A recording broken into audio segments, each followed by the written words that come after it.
دا خپل بچی پالما پیدای ترن جوړم د دې کلام فرمایش کړی دی حافظ محمد بلال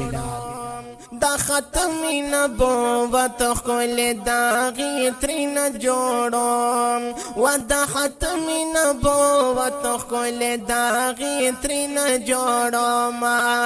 دا خپل بچی پالم پیدای ترین جوڑم دا ختم نبوت خل داغی ترین جوڑم و دا ختم نبوت خل داغی ترین جوړم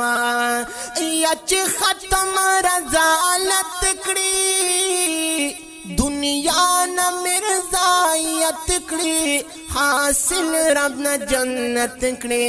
حاصل رب نه